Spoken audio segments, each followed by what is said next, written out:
Hello guys, क्या जितनी radiation सन से निकलती है वो डायरेक्ट हमारे अर्थ पे आती है? आइए जानते हैं इसके बारे में। तो गाइस, इसे एक छोटा सा नाम दिया जाता है जिसको हम हीट वेव नाम से जानते हैं। हीट बजट यानी कि इनकमिंग सोलर रेडिएशन और आउटगोइंग टेरेस्ट्रियल रेडिएशन के बीच के बैलेंस को हम हीट वेव बोलते हैं। अब क्या होता है, इनकमिंग सोलर रेडिएशन जो रे डायरेक्ट सन से हमारी अर्थ की तरफ आती है उसे हम इनकमिंग सोलर रेडिएशन बोलते हैं, और जो रे हमारे अर्थ से सन की तरफ उसे बोलते हैं क्या, आउटगोइंग टेरेस्ट्रियल रेडिएशन।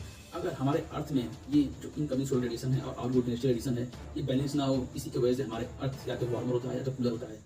आइए समझते हैं कि कैसे इन दोनों के बीच में बैलेंस होता है। तो इसको मानते हैं कि 100 यूनिट रेडिएशन हमारे एटमॉस्फेयर में एंटर करती हैं, इसमें से 30% रिफ्लेक्ट होती हैं, बैक वापस एटमॉस्फेयर चली जाती हैं, और 20 यूनिट जिसको एटमॉस्फेयर एब्जॉर्ब कर लेता है, और बची 50 यूनिट जिसको अर्थ रिसीव करता है। गाइस, जो 50 यूनिट बची होती हैं वो नाइट में निकलती हैं, जिससे कि 7 यूनिट निकल गई इवेपोरेशन के थ्रू, 23 यूनिट निकल गई कंडक्शन के थ्रू, और बची 20 यूनिट टेरेस्ट्रियल रेडिएशन के थ्रू निकलती है। इसी 20 यूनिट में से कुछ 8 यूनिट मान लेते हैं कि gas, green house gas absorb करता है। तो गाइस, अगर ये जितना आई उतना ही अगर वापस चली जाती हैं तो ये बैलेंस बना आता है इन दोनों का। अगर इसी में से जितना हमारे अर्थ के एटमॉस्फेयर में